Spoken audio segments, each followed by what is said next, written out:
Hi, welcome. This is Sharif, and I'm presenting my final reflections as OpenMRS Quality Assurance. Before, OpenMRS Quality Assurance support team used manual testing to test different parts of reference application.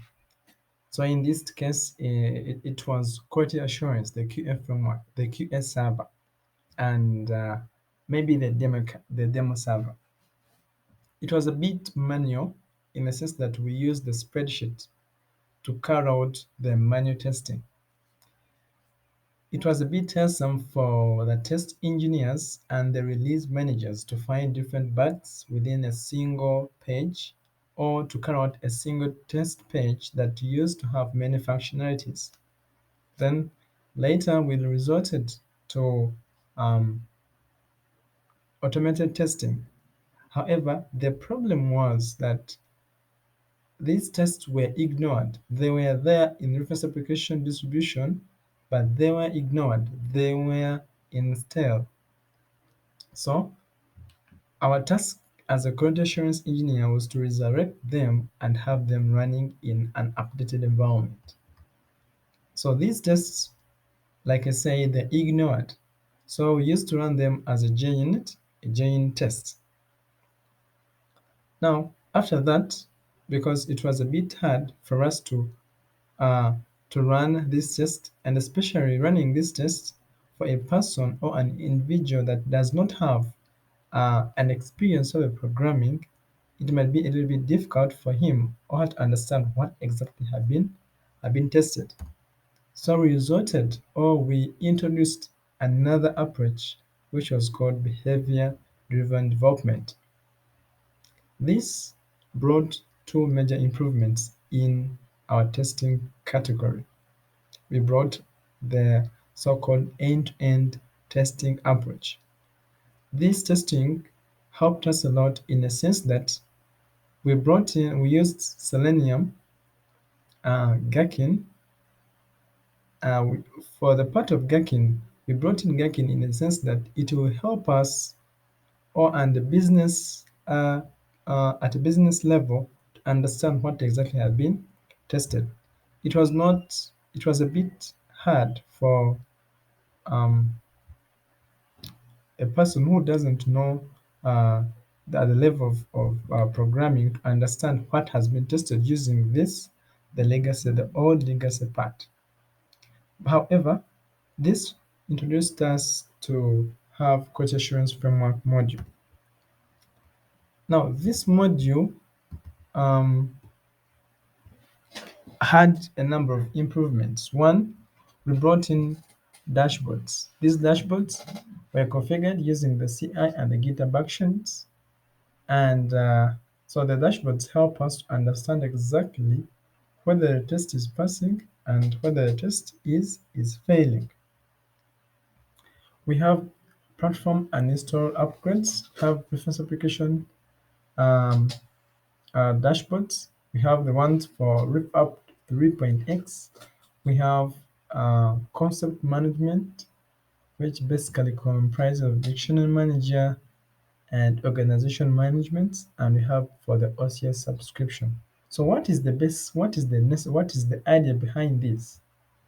So when a user wants to check what has been tested, it is the first time for him or her to come and land on this dashboard. You simply pick any workflow here and you click on the current updated run, you check through the build. So we want to see what has been tested within um, the patient condition. So I'm going to scroll a bit down here and I'm looking for a link where there is Cucumber. So we integrated Cucumber to give us that perspective of a bit of to give us perspective of the business level, like a person doesn't know what has been tested in the background. So this is a clinical visit workflow that has been tested. So this is an advantage of integrating Cucumber within our system, so uh, we can be able to understand what has been tested using the Gherkin scenarios. This just like the behead. This is a way like you can understand what has been tested. This is the normal English. Given a user clicks on activists from the home page, when a user selects a patient from the active patient list, then the system loads a patient dashboard. You see that things can be easily simple and can be easily understood. We also have what we call um, test.property file. This is a global property that has been configured to make sure that it gives us a property of web URLs. I think I need to open this up. Like you can easily check which server has been tested. So when I change this to demo server, it also gives me the same result. And we have the drivers, we're using Firefox or Chrome. And then these are other global properties that have been configured. So an end-to-end test gave us an ability that we can run different functionalities within one single workflow. Take for example, this is adding a privilege, this is editing a privilege, this is deleting a privilege. And when you are seeing all these written readable syntax, you can easily understand what exactly have been tested using Selenium running in the background. So that was a very great achievement that we as a quality assurance team reached on. Another thing that I want us to talk about simply is about how we are running all our tests pull requests. So these pull requests have been configured to run on GitHub Actions. Take for example, this has been configured. You can see it is running, it is still running. So this has also helped us to track whether the test is passing or whether the test is failing.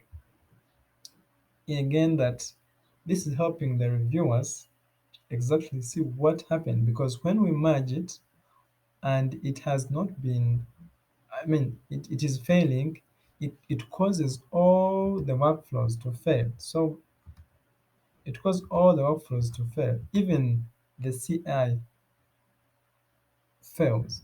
So GitHub Actions configured is helping us to track all the builds, and it has been also of importance. So we also have the CI build that I said that that's another aspect that we can look into. So the CI is also giving us another advantage, in a sense that we can easily track whether our CI is passing or whether our CI is failing. So um, it has been of a very great importance, in a sense that when a release manager wants to carry out a release of a certain product, take for example RefUp 2.13, so it is of a great idea that he comes or she comes on these dashboards, check whether everything is green. When things are in red, so it takes him another question to see what is happening, what is failing, and you can easily use these dashboards to check whether everything is passing or whether everything is not passing. We also integrated SonarCube, and these are the dashboard, the Fire API, the REST API, and OpenMRS Core. So we can easily track. We did not want to include every module here.